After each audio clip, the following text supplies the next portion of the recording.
Bienvenida toda Venezuela a nuestro programa En la Balanza. Seguimos conversando sobre todo lo que ha significado el 2023 y los logros que hemos tenido desde la República Bolivariana de Venezuela en la defensa de nuestra dignidad, de nuestra soberanía y de nuestro territorio nacional.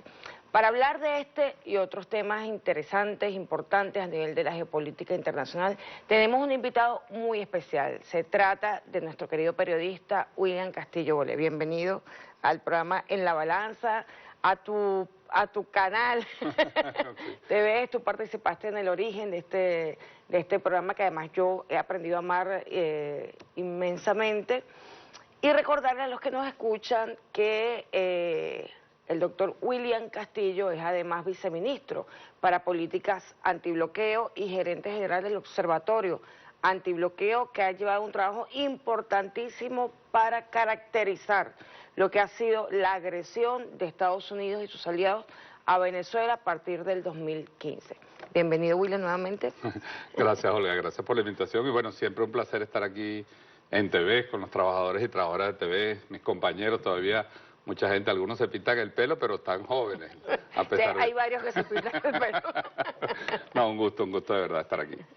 Hay unos temas, hay tres temas que son fundamentales, digamos, que han abarcado el interés nacional e internacional. Para nosotros, por supuesto, fundamental el tema del bloqueo, que ha sido un tema que ha ido desarrollándose en el año de forma positiva, es decir, ha ido de forma sostenida creciendo, digamos, las políticas antibloqueo y las victorias frente al bloqueo, aunque mínimas, son importantes. Estamos hablando de las licencias que se otorgaron, producto del diálogo, de la diplomacia bolivariana de paz, y eso es una victoria, porque el bloqueo es un complejo sistema de asfixia a los estados y que no es fácil derrotarlo. Háblanos un poco de eso. Sí, creo que es muy importante esto que nuestro pueblo comprenda que el año 2023 marca un punto de inflexión en la lucha contra el bloqueo. Si bien nosotros hemos resistido, y la resistencia heroica, la dignidad infinita de este pueblo que ha resistido, que se ha reinventado, que ha creado mecanismos económicos, el llamado emprendimiento, las economías familiares, la cultura del ahorro que hay en Venezuela, la producción alimentaria, o sea, había un proceso de resistencia. Pero el bloqueo ha afectado muchísimo, la devastación del ingreso familiar, del ingreso a los trabajadores y trabajadoras, del propio salario, claro. La hiperinflación que ha, desatado, estamos bajo control ahorita, estamos empezando a controlarla, pero ha afectado muchísimo. Pero 2023 marca un punto de quiebre, porque esta resistencia, las políticas antibloqueo diseñadas por el presidente de la República, que coordina la vicepresidenta, en el marco del diálogo político han empezado a dar frutos. En octubre de este año sucedieron varias cosas muy importantes. Primero, el Acuerdo de Barbados, que es un acuerdo político para las garantías electorales, y al mismo tiempo, simultáneamente que se firmaba el Acuerdo de Barbados, existe una mesa de diálogo, vamos a decir, un canal de diálogo directo entre Venezuela y Estados Unidos, donde se está negociando de alguna manera la flexibilización de las medidas coercitivas. O sea, hay una doble vía de discusión y de diálogo, una a través del acuerdo con los representantes de los intereses de Estados Unidos en Venezuela. Así es, con los empleados. Con los empleados y otra directamente. Y otro directamente con los patronos de la oposición venezolana, entre Estado y Estado. ¿Qué logró eso? Fíjate, para que lo entendamos bien. Nosotros decimos que el muro sancionatorio, o sea, ninguna sanción ha sido levantada. El muro sancionatorio está intacto, pero le abrimos un boquete, le abrimos una ventana. La licencia, sobre todo la licencia 44, que es una licencia petrolera, que permite las operaciones de cualquier empresa petrolera en el mundo, inversión, exploración, explotación, comercialización, exportación, que permite que la banca pública participe. Esto es muy importante porque el Banco Central de Venezuela y el Banco de Venezuela han sido autorizados para actuar como intermediarios financieros de cualquier operación, lo cual también facilita la apertura a la banca pública, que está bloqueada. Toda la banca pública está en las sanciones de Estados Unidos. Entonces, eso permite, aunque tiene una fecha temporal que es abril, y este es, digamos, el condicionamiento, el punto oscuro de esa licencia, porque sigue actuando como una suerte de chantaje, una suerte de presión. Bueno, te lo doy hasta abril, después vemos qué va a pasar. Es decir, Estados Unidos sigue lamentablemente con una política equivocada, pero es verdad que esta licencia ha traído lo que ya era un hecho, que era el interés de los inversionistas, hay muchos inversionistas viniendo, está aumentando la producción petrolera, se amplió la licencia de Chevron, ahora puede cualquier empresa, se acaba de aprobar un proyecto de explotación de gas con Trinidad y Tobago en Campo de Dragón, en la zona de la plataforma del Tana, que está bien, tú sabes que ese mar está involucrado, no el de la plataforma del Tana, pero el que está un poco más abajo en el territorio Esequibo está en toda esta disputa, pero en Campo Dragón, que es un campo que comparten Trinidad y Tobago, 75% Venezuela, 25% Trinidad, se va a hacer un proyecto para exportar gas a Europa. ¿Qué va a mejorar eso la gente dice? Bueno, en mi vida cotidiana. ¿Cuál es el impacto?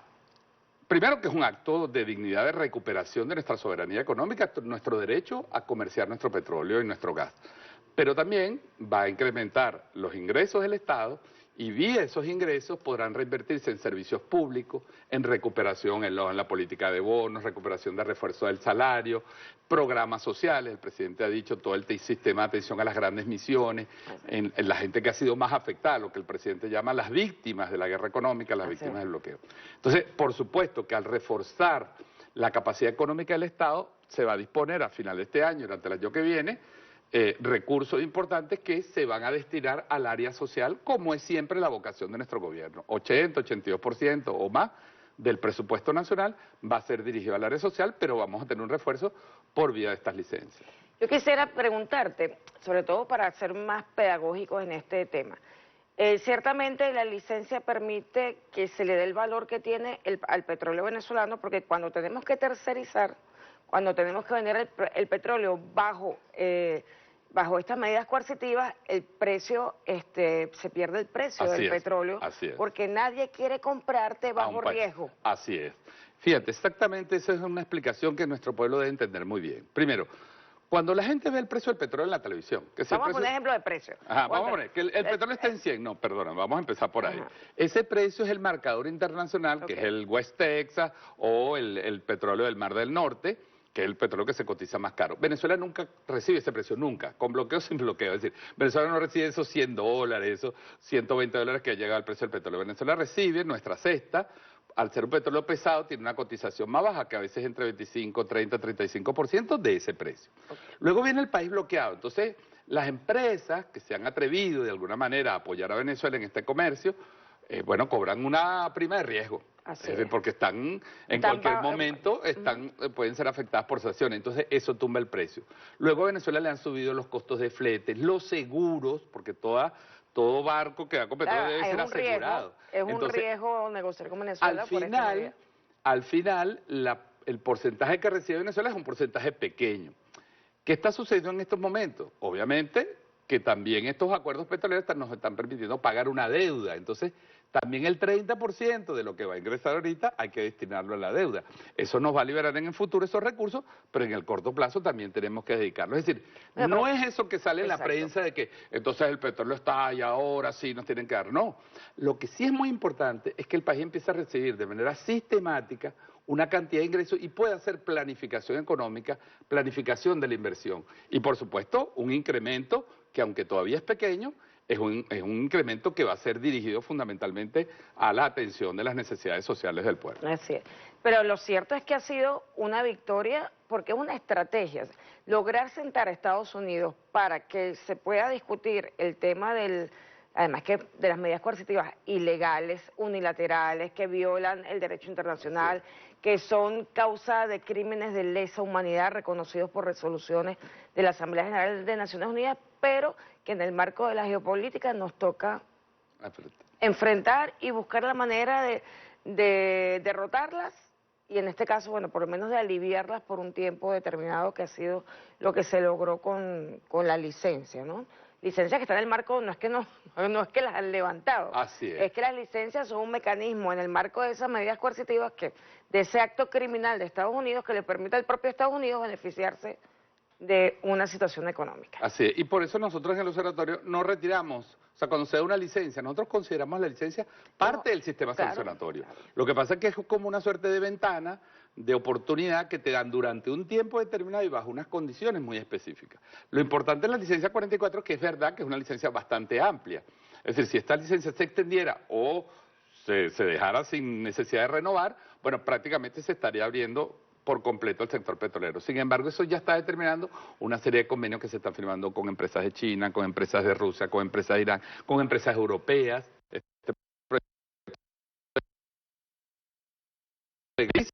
de Europa es una crisis de gas. La crisis de Europa es una crisis de gas. Porque ellos se metieron en una guerra llamada guerra proxy. Oferente de gas. Exactamente, se metieron en una guerra y ahora pagan 4 veces el precio del gas, cuando tenían el gas ruso, que es el gas más barato del mundo.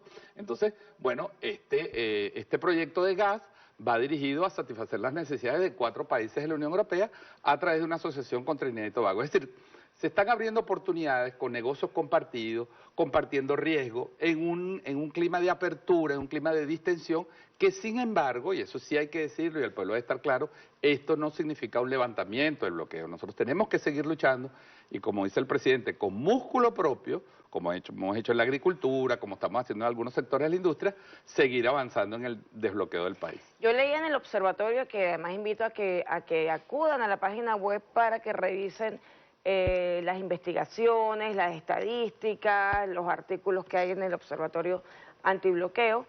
Hay algunos rubros que han crecido este año significativamente a nivel nacional, precisamente por esa lucha y ese emprendimiento para, bueno, emprendimiento en este caso es la inversión del Estado, la inversión de los privados para burlar de alguna manera el impacto del bloqueo y tener producción propia. Sí, mira, una cosa muy importante.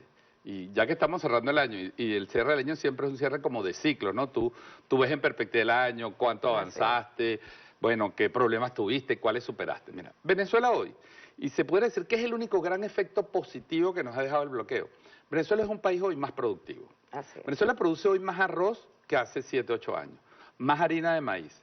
Ha recuperado casi un 100% la producción nacional de la estructura industrial de producción de pasta nacional. Es decir, seguimos dependiendo, obviamente, de la importación de trigo porque no somos un país productor de trigo, aunque en el estado Mérida, producto del bloqueo, se ha reactivado la producción de trigo. Obviamente eso no va a alcanzar para la demanda nacional, que es muy alta, pero fíjate que hasta un rubro que se sembró hace un siglo, 2 siglos, y que se había dejado, se está recuperando. Entonces, al menos para parte de la producción del consumo del estado de Mérida y de la zona andina, se está produciendo ahí en Venezuela. Pero estamos produciendo más alimentos.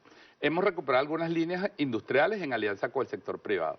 Hay una política comercial que lleva con equilibrio la protección a la producción nacional, pero sin evitar el desabastecimiento. Es decir, porque muchas industrias nuestras necesitan alguna protección para poder competir.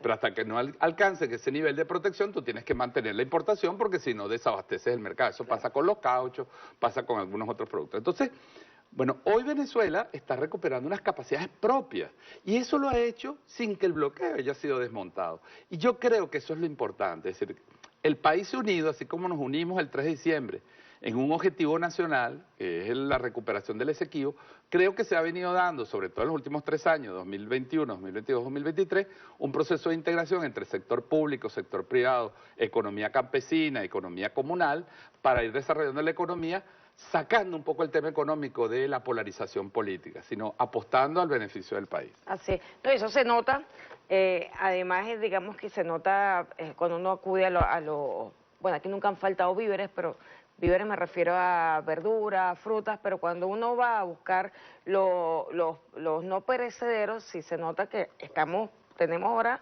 gran producción nacional, de no haber tenido en algún momento café disponible, ahora hay 387 nuevas marcas de café han surgido este año, nuevas marcas. Es impresionante la diversificación. Y también una cosa muy importante que a veces uno lo ve cuando consume el producto, que es el incremento del valor agregado en el producto. Si bien Venezuela sigue dependiendo de muchos insumos extranjeros para producir un producto en Venezuela, a veces tienes que traer el empaque, tienes que traer otras materias primas hoy está aumentando en la cantidad de valor agregado, es decir, de materia prima, de tecnología nacional. Estamos teniendo avances muy importantes en ciencia y tecnología que están ayudando en el sector salud, pero también van a ayudar en el sistema productivo. Tenemos las zonas económicas especiales que están arrancando, donde va a haber como unos emporios productivos con mucho incentivo a las industrias llamadas del conocimiento, del saber, a las exportaciones. Estamos exportando cangrejos, estamos exportando camarones a China. Ya somos un país en algunas partes del mundo no solo reconocido por el petróleo, sino por otros productos. Creo que eso es un esfuerzo nacional, hay que reconocerlo como un esfuerzo nacional, y es un gran ejemplo que está dando Venezuela de que se puede luchar contra el bloqueo desde tus propias capacidades. Y este es un logro de Venezuela toda, ese concepto que además es también una de las victorias de este año, de haber consolidado la unidad nacional para objetivos comunes. En este caso, el objetivo es levantar económicamente a Venezuela y ya estamos viendo los primeros resultados y estamos haciendo un llamado además porque muchos que emigraron con esa idea impuesta de la no esperanza, de que en Venezuela no había posibilidades, hoy se encuentran cuando vienen de retorno, cuando vienen de visita, que hay otra situación. Así es. Venezuela va a cerrar el 2023 como su tercer año de crecimiento consecutivo. Llevamos 9 trimestres consecutivos de crecimiento y la inflación del mes que acaba de pasar de noviembre fue la inflación más baja desde el 2012. 3,2% fue la inflación del país, la más baja desde antes del bloqueo. Es decir, estamos volviendo, por supuesto que todavía tenemos una inflación, si la anualiza es una inflación alta. Nosotros vencimos la hiperinflación, esas inflaciones de 50, 60% mensual, que te da 1000% al año, la vencimos, pero es verdad que aún tenemos que seguir controlando. Obviamente viene diciembre, enero, que son 2 meses de mucho consumo, ahí se van a mover un poco los precios. La idea es que rápidamente podamos volver a ese equilibrio y esa tendencia al control de precios, que es lo que te defiende al final el valor del salario. Porque, ¿qué es lo que te protege el salario? Que los precios no crezcan, porque si los precios no suben tanto, tu salario se mantiene. El problema es que tú puedes ganar más, pero si los salarios van si los precios van por el ascensor y los salarios van por la escalera, obviamente llega un momento en que no puedes acceder. Entonces creo que hay un proceso que obviamente dependemos de múltiples factores, pero hay factores internacionales también que están ayudando, hablando del 2023. Por ejemplo, Venezuela ha solicitado su ingreso a los BRICS, hay nuevos mecanismos que se están desarrollando que pronto van a estar operativos. Venezuela ya está incursionando en algunos de estos mecanismos con unas ventas a futuras en la bolsa de Shanghái, producto de los acuerdos con China. Es decir, Venezuela está rompiendo, de alguna manera se está empezando a bajar del vagón del dólar, usando otros mecanismos. Entonces creo que hay muchas oportunidades de que el 2024 consolide el crecimiento de este año y sea un año más de despegue de la economía. Yo estoy convencida de eso y por eso además felicito a todos los hombres y mujeres de este país, empresarios, comuneros, al Estado en general, a todos los funcionarios, a todos los que trabajamos en conjunto para lograr vencer el bloqueo y lograr darle a Venezuela esta paz que necesita y que hemos estado consolidando. Vamos a un corte y seguimos con el doctor William Castillo. Ni un pedazo más de tierra, que se respete el acuerdo de Ginebra, el Esequibo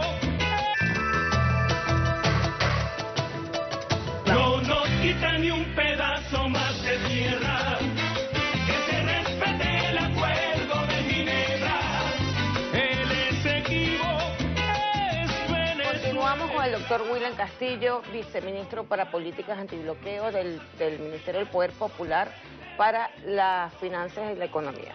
William, hay un tema que fue trascendente este año, que marcó la historia, dividió la historia actual en 2 momentos, antes el referendo y después el referendo. El 3 de diciembre, el pueblo, con toda la potencia que tiene la voz del pueblo, dio unas líneas de acción al gobierno nacional, a todo el Estado, para la defensa de la Guayana Esequiba. Tú eres comunicador, tú eres periodista, esto ha sido, digamos que un hecho histórico nunca visto, no tiene precedentes. Hemos tenido, como no, otros referendos de otro tipo, una consulta en el 99 para permitir la Asamblea Constituyente, pero esta marcó la historia. Háblanos un poco de tu impresión sobre esta situación. Bueno, yo como ciudadano, primero, ¿no? O sea, yo felicito al pueblo de Venezuela por haber hecho un ejercicio inédito de soberanía. Los referendos son la Constitución en acción, en acto. Es decir, cuando la Constitución dice la soberanía reside en el pueblo y la ejercerá a través de las instituciones, de la ley, pero también la puede ejercer directamente, es lo que hace el referendo. Es decir, cuando el presidente decide consultar en un tema tan importante, tan trascendente y en un momento político y geopolítico complejo, porque ciertamente hay una operación internacional en el Esequibo que dirigen grandes corporaciones petroleras, grandes intereses. Estados Unidos está detrás de Guyana, prácticamente el gobierno de Guyana es hoy un protectorado energético de la ExxonMobil y de Estados Unidos, donde hay intereses ocultos que no se están viendo, pero están allí también presionando para que haya una ruptura de un acuerdo, que fue el Acuerdo de Ginebra, y se despoje a Venezuela una suerte de laudo arbitral 2, parte 2, en este siglo. Entonces yo creo que ese ejercicio nos tiene que llenar de orgullo, nos tiene que llenar de satisfacción y, como dices tú, marca un antes y un después en esta etapa. Sin embargo, no olvidemos una cosa, porque tú lo mencionabas también. Este es el sexto referendo que se realiza en 23 años.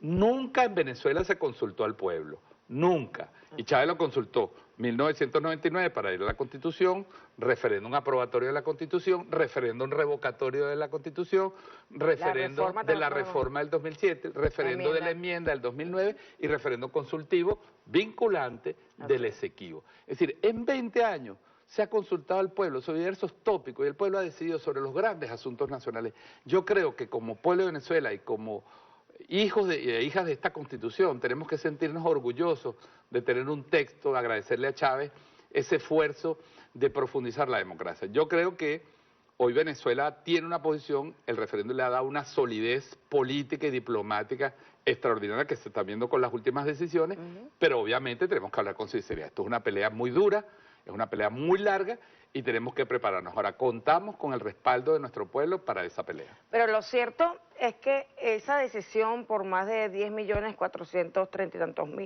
venezolanos que acudimos a apoyar, respaldar las acciones que estaban allí consultándose, tuvo un efecto inmediato. Ciertamente es un proceso largo porque todo proceso diplomático es un proceso que requiere mucho diálogo, de mucho intercambio, de poner en la mesa opciones para negociar en el sentido diplomático, ¿no? Que es diferente al negociado jurídico, este es diplomático, es decir, ver qué nos conviene en el marco del Acuerdo de Ginebra. Pero ciertamente lo que decíamos antes del referéndum y se prometía de alguna manera cuando invitábamos a votar es que la expectativa era que el presidente de Guyana iba a intentar volver al Acuerdo de Ginebra, se iba a dar cuenta que el error de la Corte le iba a salir caro. Primero porque un eventual fallo de la Corte no es ejecutable en Venezuela. Así de sencillo. Al Venezuela no reconocer la jurisdicción, como no la reconocen 119 Estados miembros de la ONU, entre ellos Guyana, entre ellos Estados Unidos y varios países del CARICOM que no reconocen la jurisdicción de la Corte, porque no admiten que ciertos temas vinculados a la soberanía, a la integridad territorial, a la independencia, sean resueltos en un tribunal internacional. Pero nunca aceptó esa solución, nunca. Nunca esa historia, y hay que ser consistente. Estamos hablando del momento en que se consolida la Corte Internacional de Justicia. Después de la Segunda Guerra. Exactamente, que ya Venezuela hace la reserva claramente de que acepte el estatuto, pero con esta condición. No aceptó la jurisdicción de la Corte de forma obligatoria, mucho menos para asuntos de soberanía e integridad. Pero háblanos un poco de lo que ha ocurrido ayer. Ayer hemos visto cómo el presidente de la República responde a la invitación, porque hay países que están favoreciendo desde la CELAC, desde el CARICOM, el encuentro y el diálogo entre Guyana y Venezuela para volver al Acuerdo de Ginebra y resolver la controversia territorial. Porque bien decía, como lo hemos dicho en este programa y en nuestros espacios, la controversia territorial es el punto neurálgico del Acuerdo de Ginebra.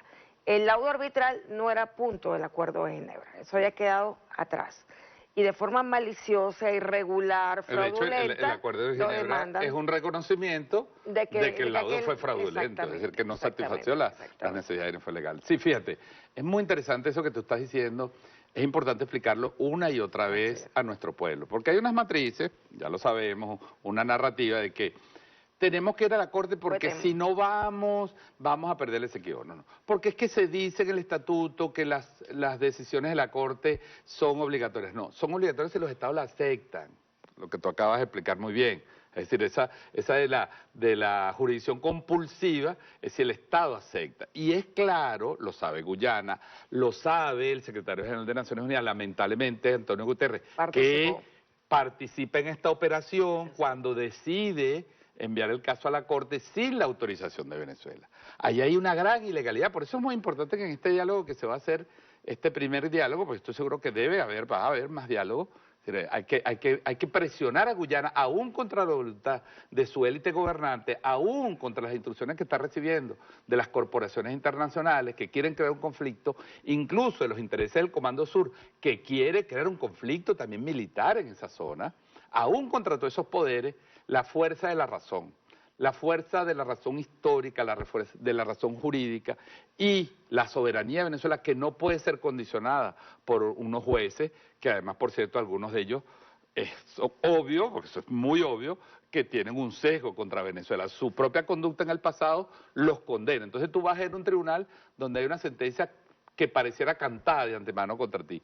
Y lamentablemente Naciones Unidas, primero Ban Ki-moon y después, lamentablemente, Antonio Guterres, ojalá rectifique en sus últimos tiempos y Naciones Unidas vuelva a jugar el papel que está en el Acuerdo de Ginebra, que es promover una solución bilateral entre ambas naciones. Aquellas personas enemigas digamos, de la patria, que juegan, algunos que juegan doble, otras que abiertamente juegan para intereses internacionales, que llamaron a no votar o que lo hacían subrepticiamente diciendo que no era útil, que la soberanía se ejerce, pero es que no entiende que la soberanía es directa, es el referéndum. Bueno, todos esos elementos hoy los encontramos ya, digamos que enfrentando lo que está ocurriendo. Es decir, el pueblo de Venezuela, toda Venezuela se ha dado cuenta que sí era útil, que la potencia del voto fue muy útil, que lo que dijimos en el referéndum es lo mismo que ha dicho el Estado venezolano respecto al laudo arbitral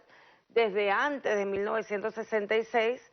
Estamos hablando respaldamos el Acuerdo de Ginebra, que es algo que el Estado venezolano ha seguido respaldando. Todas las preguntas del referéndum, el Estado ya venía respaldándolas, defendiéndolas, etcétera, pero ahora tienen la fuerza popular. Así es. Entonces, que no era útil. ¿Por qué no escucharon al Estado cuando decía lo mismo solos? Así es. Y ahora lo dice acompañado de un pueblo que de forma masiva salió a votar, porque tiene potencia. Así es. Hay una potencia democrática en esa decisión que es la convocatoria al poder originario, al poder constituyente. Es decir, nosotros podemos estar enfrentando un gobierno que es un gobierno que recibe órdenes de una empresa o de un grupo de empresas transnacionales. Y nosotros tenemos de este lado un gobierno que recibe órdenes de su pueblo. Bueno, vamos a confrontarlo en el debate democrático, en el debate diplomático para ver qué tiene más peso. Si un gobierno que está nariciado por intereses corporativos, que ayer sacó un comunicado a la Exxon diciendo que ellos no se van a retirar, vamos a decir no se van a retirar, y un gobierno que tiene el respaldo de su población ejerciendo su constitución y sus derechos diciendo nosotros vamos a defender el Esequibo y no vamos a aceptar una decisión que esté fuera del Acuerdo de Ginebra. Yo creo que eso es una ganancia democrática. No hay solución fácil aquí, no hay solución, ¿sabes? Como una pastilla efervescente, esa que tú te la tomes y te quita el dolor de cabeza. Esto es un tema complejo porque está atravesado por la historia, está atravesada lamentablemente en el contexto del bloqueo, porque... Olga, eso hay que decirlo. Esta operación se montó dentro del contexto político del bloqueo, porque decía, yo debilito este Estado. Desde el 2015 lo voy debilitando. Lo voy debilitando, no tienen comida, no tienen comercio, van a entrar en una crisis interna. Aislados supuestamente. Están aislados porque yo reconozco otras autoridades. Este es el momento para, lamentablemente, utilizar una institución multilateral como Naciones Unidas, pervertir su función y ponerse del lado de una de las partes, porque la responsabilidad de Naciones Unidas no es estar de una de las, ni siquiera de Venezuela, es ser imparcial y es ser neutral frente al conflicto. Entonces, eso es lo que estamos reclamando, con la razón y ahora con el peso democrático y político que nos da nuestro país. Ha sido contundente, de verdad que uno se emociona porque tenemos la mejor constitución, porque tenemos la mejor práctica política dejada por el comandante Chávez, ahora por el presidente Nicolás Maduro.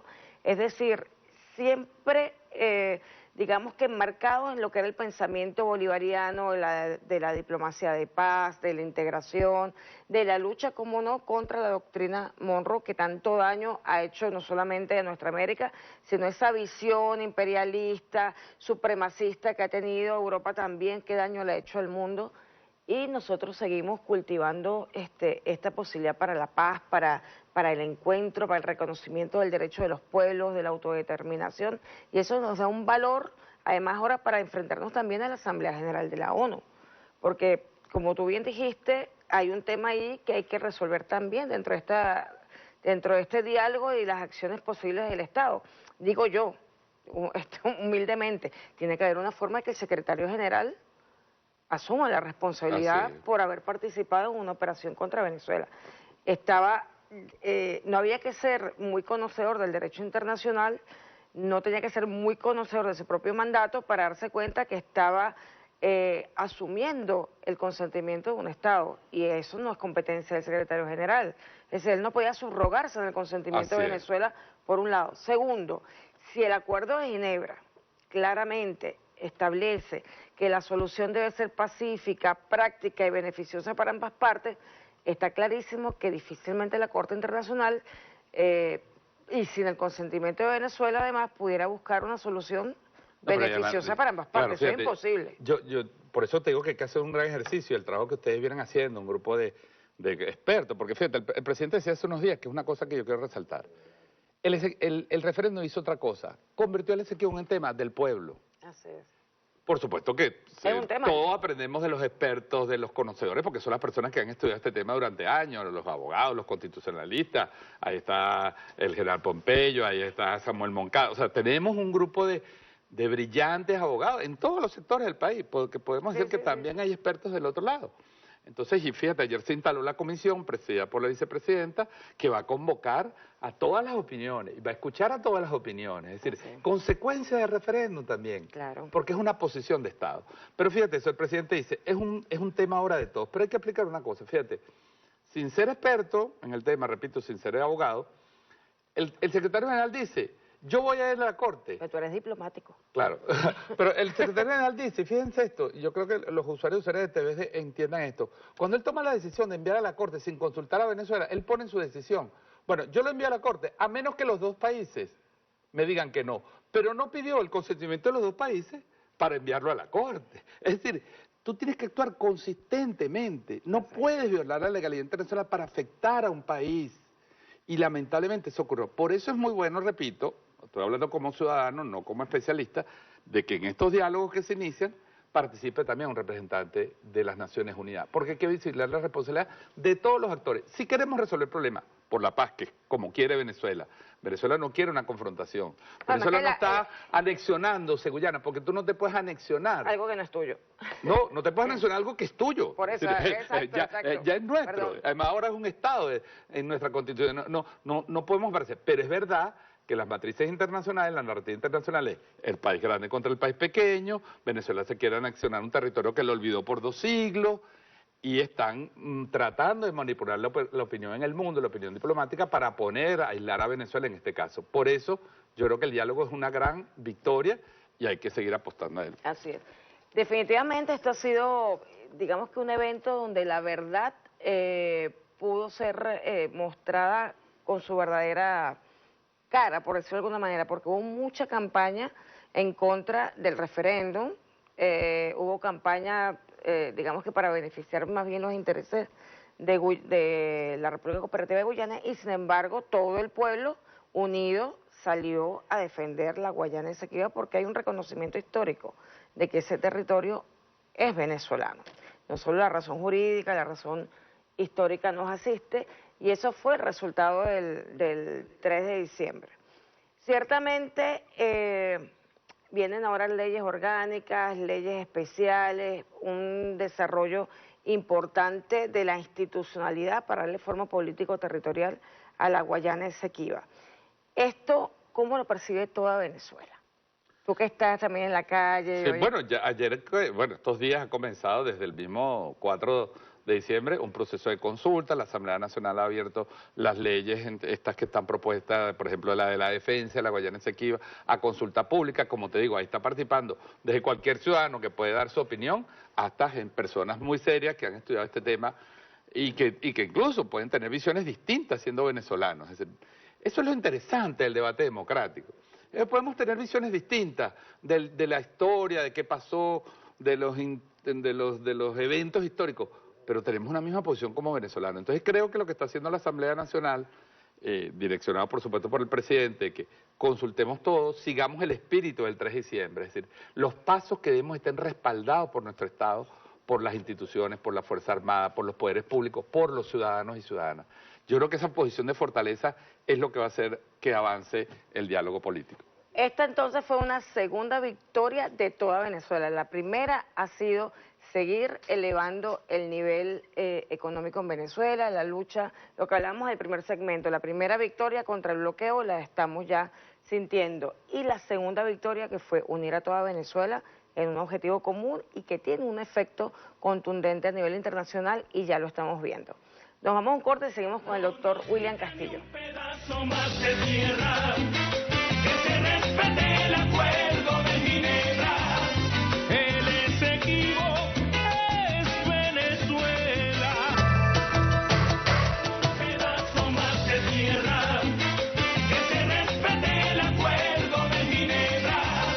El Esequibo es Venezuela. Continuamos en La Balanza con nuestro programa de hoy, además con un invitado muy especial, el doctor William Castillo, viceministro para Políticas Antibloqueo, periodista reconocido y además aquí jefe de todo el equipo.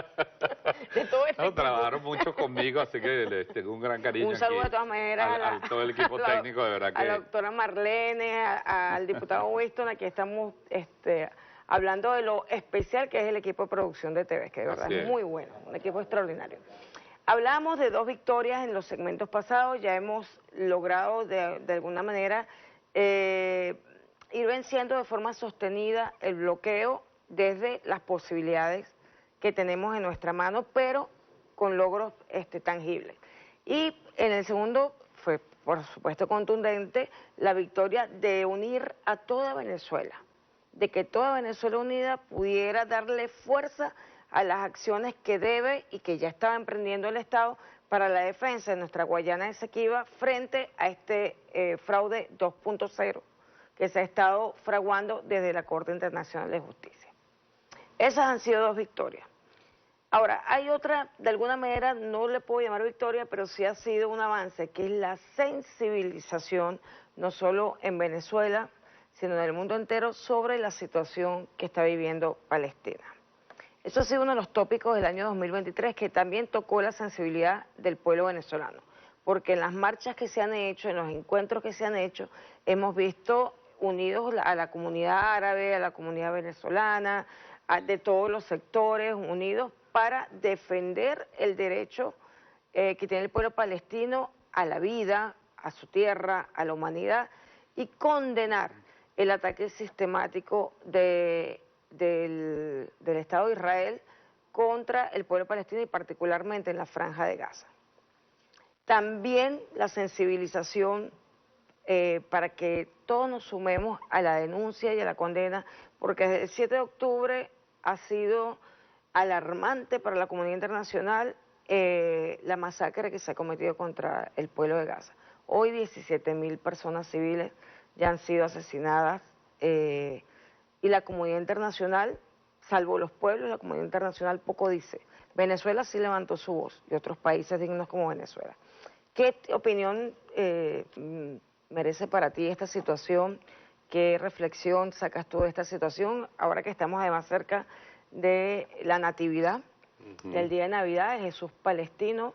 ¿Qué reflexión? Porque digamos que este segmento ya para despedir el programa, el último segmento, es un segmento para seguir sensibilizando. Claro, y porque estos son días de reflexión, ¿verdad? Así es. Reflexionábamos sobre el nacimiento, el Hijo de Dios que vino a decirle al mundo, ¿no? Cómo debíamos vivir en paz, en armonía, con amor al prójimo. Pero fíjate, yo quiero decir una cosa, ¿no?, sobre este tema. Uno, la noticia más triste del 2023, sin duda, el genocidio, es un genocidio, de acuerdo a lo tipificado en el artículo 7 del Estatuto de Roma. Es un genocidio, es un crimen contra la población civil que se está cometiendo en las narices del mundo, a los ojos de la comunidad internacional y Naciones Unidas, cuando apenas siquiera pide un cese al fuego, después de meses, después de semanas, después de miles de víctimas. Bueno, por supuesto, Estados Unidos con su poder de veto bloquea un cese al fuego, y no se estaba pidiendo ni siquiera el retiro de las tropas del territorio de Gaza, al menos que no se siguiera bombardeando hospitales, matando niños, matando ancianos, matando enfermos, mujeres. Entonces esa es la noticia más triste de este año, que nos tiene que hacer pensar este diciembre, cuando estemos en familia, sobre hacia dónde están dirigiendo el mundo. La otra cosa que yo quiero recordar es que Venezuela, junto a Bolivia, por cierto, en este continente, Venezuela hace 15 años el comandante Chávez rompió relaciones con Israel por bombardear Gaza. Así es. Es decir, a veces nos quedamos en esto, que ha sido terrible, porque además es el hecho más inhumano desde la Segunda Guerra Mundial, lo que sucedió en los últimos meses. Pero el comandante Chávez, ante el bloqueo de Gaza, rompió relaciones con el Estado de Israel. Es decir, Venezuela ha sido consistente y sistemática en la denuncia, en demostrarle al mundo cuál debe ser la actitud de los gobiernos democráticos frente a un genocidio de la población civil. Así que yo creo que todos tenemos la obligación moral, la obligación ética y humana de denunciar lo que está pasando, de seguir solicitando un cese al fuego, seguir solicitando los corredores humanitarios, porque una de las cosas más terribles que se han hecho es que se anunciaban bombardeos, se le pedía a la población civil que saliera y cuando salía los bombardeaban a campo abierto. Es decir, una cosa que algunos judíos de Israel, porque hay que diferenciar el judaísmo del sionismo. Sí. No es la religión. Por eso también la manipulación con el antisemitismo. Parece que cualquiera que critica un genocidio entonces es antisemita, se está contra el pueblo de Israel. Uno no está contra el pueblo judío ni contra su religión, está contra un Estado criminal asesino que lamentablemente es instrumentalizado. Que valga decir que la mayoría de los dirigentes que ha tenido el Estado de Israel, y sobre todo en el momento actual, ninguno es de origen semita. Todos son de Europa del Este. Claro, y hay que recordar también, cuando se usa el término, yo porque sí soy comunicador aquí, cuando se habla del antisemitismo se habla de el odio a los pueblos originarios de esa zona, a los pueblos árabes originarios. Así es. Es decir, a los pueblos árabes en su sentido que incluía el pueblo hebreo. En todo caso, antisemitismo es cualquier ataque contra el pueblo de Palestina. Contra los distintos pueblos de eso que se llama el mundo árabe, que incluye a los pueblos hebreos, por supuesto, pero incluye al pueblo palestino, incluye al pueblo sirio. El antisemitismo es contra cualquier práctica de odio y discriminación contra los pueblos originarios de esa zona. Entonces, bueno, yo creo que es un momento difícil, es un momento muy duro. Tenemos que, a pesar de que estemos en diciembre, bueno, que es una fecha donde uno quiere, ¿verdad?, relajarse, no podemos bajar la mirada, no podemos bajar la atención y tenemos que seguir defendiendo a nuestros hermanos de Palestina, a nuestros hermanos de Gaza, porque sin duda alguna es terrible normalizar el genocidio como práctica política a nivel internacional, sin que Israel sufra las consecuencias de sus actos criminales, abre el mundo a una catástrofe, a cualquier tema nuclear, porque ya los diques se rompieron. Ya no hay corredores humanitarios, se bombardean campos de refugiados, se bombardean hospitales. Es decir, ya no hay diques de contención. La guerra tenía un derecho humanitario, tiene un derecho humanitario, ¿verdad? Es que, bueno, hay unos... Que es la contención mínima para salvaguardar por lo menos a la población civil, a los que no están combatiendo. Exacto. Esta es una guerra contra los que no están combatiendo. ¿Cuántos prisioneros jamás hay? Es un exterminio. Entonces yo creo que de verdad, bueno, el pueblo venezolano, solidario siempre con todas las causas, va a seguir manifestando esto y nosotros tenemos que seguir llamando a que cese el genocidio. Ciertamente en este sentido, William, la verdad ha sido también bombardeada para hacer creer, primero, que era una guerra. La campaña es una guerra, no, es un genocidio. Y en ese sentido creo que ha habido, lo que percibo de alguna manera como una, es que en la palabra victoria no cabe, pero sí de la verdad, o sea, la verdad se empieza a imponer porque no hay forma de ocultarla. Es decir, es tan terrible que en una semana hayan asesinado, en la semana anterior fueron 2.000 niños más. Es brutal la masacre que se está convirtiendo contra el pueblo y a pesar de cómo manejan las redes sociales el tema para desviarnos la atención de lo que realmente está ocurriendo, los pueblos sensibilizados y cada vez más sensibilizados levantan la voz. Quisiera también decir que en Venezuela no es casual que quienes defendían a Guyana, quienes atacaban al referendo consultivo que promovió el presidente de la Asamblea Nacional, el doctor Jorge Rodríguez, eran los mismos que estaban entrevistando a sionistas en nuestros medios de comunicación nacional, en las radios nuestras, en los espacios televisivos nuestros, del espectro venezolano. Claro. Son los mismos personajes, defendían a Israel, que es un genocida, y defendían al mismo tiempo a Guyana y atacaban el referéndum y atacaban la posibilidad de que a través del voto pudiéramos avalar las decisiones del gobierno. Y permíteme una línea ahí, sé que estamos terminando y agradeciendo la invitación. Es muy importante eso que tú estás diciendo, Porque no es solo lo que está pasando en Palestina, que es lo más terrible en Gaza. Es lo que está pasando en nuestros países cuando se quiere normalizar el fascismo. Cuando se lleva a la presidencia de un país por manipulación de las redes sociales a un tipo que habla del tráfico de órganos, a un misógino, ¿verdad? Cuando se trae a un guerrerista, como Zelensky, a América Latina, a deshonrar a América Latina, para normalizar a un genocida que ha matado a su propio pueblo, porque lo que ha hecho el gobierno de Ucrania es sacrificar a favor de Estados Unidos y de Europa al pueblo ucraniano, que hoy está devastado, porque lo metieron en un conflicto a la fuerza. Se quiere normalizar el odio, se quiere normalizar el fascismo, se quiere normalizar ya no la intolerancia. Mira, el escrache se va a quedar pequeño, vamos a volver a las vendetas en la calle, a matar gente. Si no estoy de acuerdo contigo, soy capaz de mandarte a alguien a tu casa a matarte. Entonces yo creo que también ese fascismo que se quiere normalizar en el mundo, ese neofascismo, hay que derrotarlo y hay que combatirlo en Venezuela. Totalmente de acuerdo. Además que nosotros ya lo vivimos, nosotros vimos la cara del demonio muy cerca en el 2014-2017. La quema de personas. Ajá, nosotros lo vimos cerquita, lo vimos muy cerca, sin embargo, de forma también digamos que extraordinaria, como fue este referendo en aquel momento, el llamado a la Asamblea Constituyente, a la elección, por una vía política, con una herramienta política, se derrota al fascismo. O sea, es posible derrotar al fascismo con la voluntad popular a través del voto, y eso lo hemos demostrado en 2017 y demostramos recientemente, no es el fascismo, pero sí es una forma de expresión del fascismo a través de sus transnacionales, que fue el caso de querernos despojar de la Guayana Esequiba. Nos tenemos que despedir.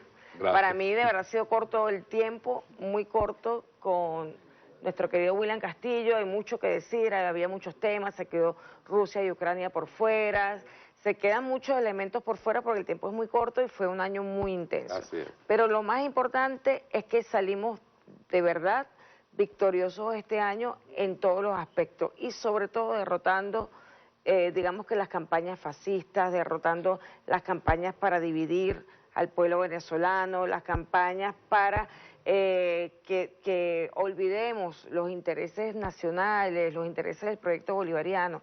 Hemos derrotado esas campañas y vamos a seguir en victorias en el 2024. Y eso es la mejor noticia que tenemos. Y a mí me toca despedir, este es el último programa de este año, agradeciendo a TV, a todo este equipo de producción, que de verdad es extraordinario, estos espacios para la defensa de la verdad, la defensa del proyecto bolivariano, la defensa de la dignidad de los pueblos, y eso vale todo el esfuerzo del mundo, todo el empeño que podamos poner para hacerlo llegar a sus casas. Gracias, William. Gracias a ti. Bueno, feliz año. Papá de Diego. Para tu familia y para la familia de TV. Saludos a Diego, a tu hijo, saludos a toda la familia. Desde Gracias, aquí un gran abrazo para todos.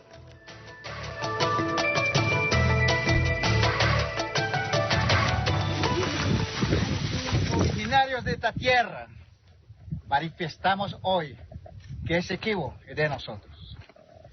El 3 de diciembre marca un hito muy histórico. La tierra es indivisible. Por eso que Esequibo es de nosotros a partir de hoy y para siempre.